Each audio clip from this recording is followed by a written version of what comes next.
I just had a few points. Number one, I really believe that Miller Moss is the next Drew Brees, and I think New Orleans should draft him because he is so intelligent.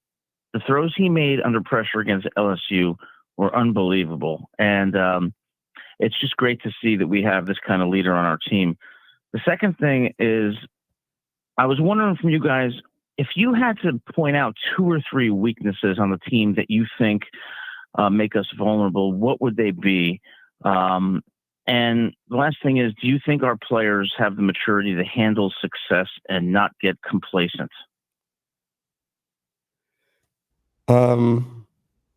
Matt, you go first. Yeah.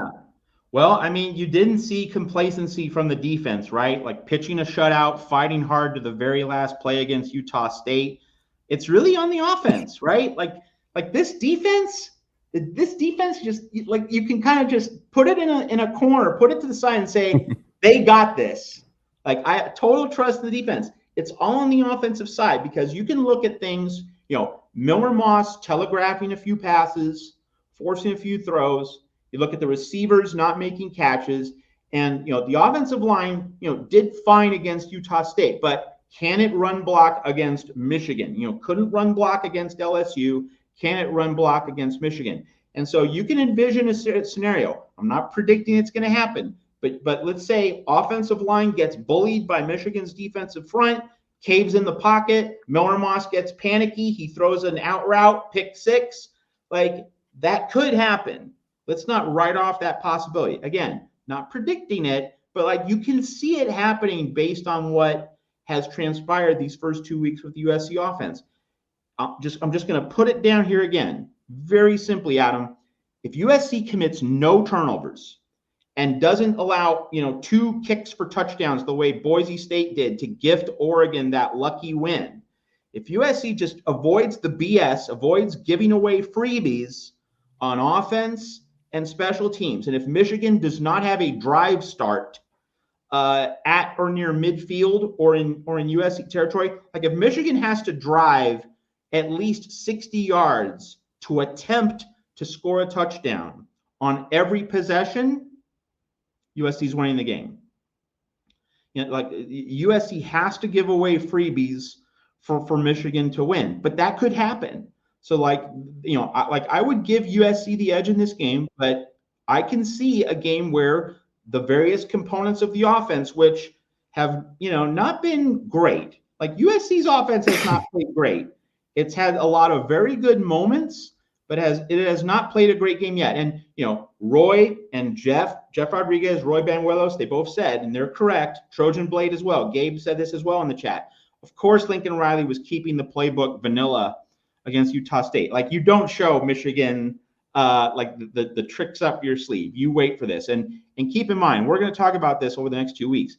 Let's go into Lincoln Riley's history. He at Oklahoma, he usually would play easier opponents first few weeks. I know LSU wasn't easy, but you kind of ease your way into the season. And Oklahoma played at Ohio State, and I think it was week 3 or week 4 of the 2016 season. That was the game when Baker Mayfield went around running with the OU flag at Ohio Stadium after beating Ohio State.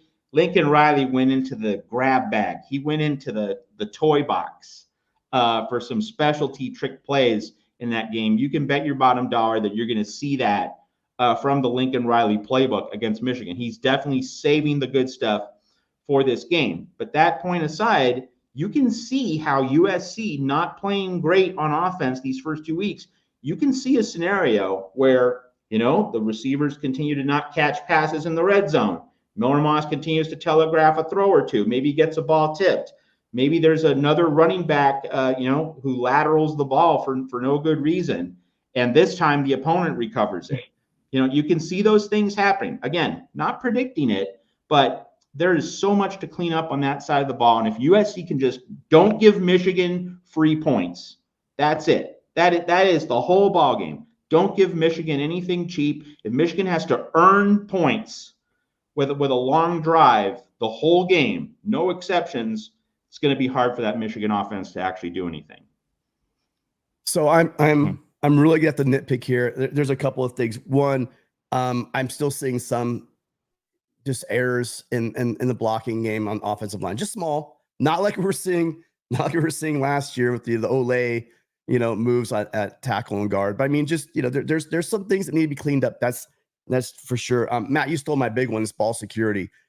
They put the ball on the ground a lot. There's been some batted balls. There's been some stuff that in the game, on a road game, going to a conference road game against a defense like this, you're going to have to take care of the ball, because the one way this thing can get sideways for USC, especially on the road, even with a veteran group, is a couple of turnovers.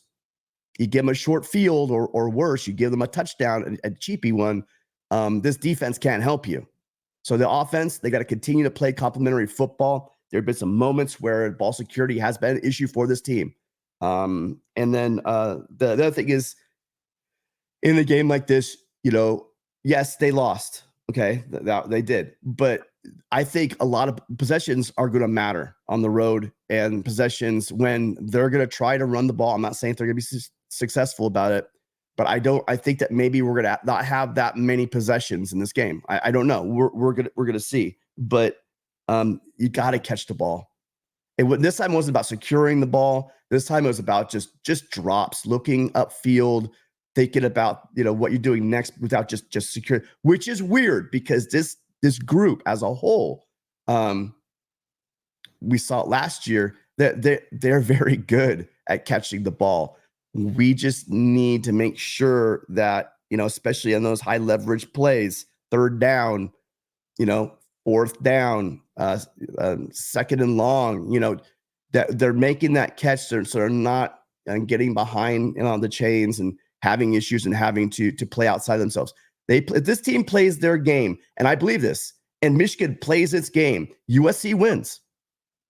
I think USC is, for the first time, I think USC is the overall, from coaching down to the guy that lets you in the parking lot, USC as a whole is the better football team.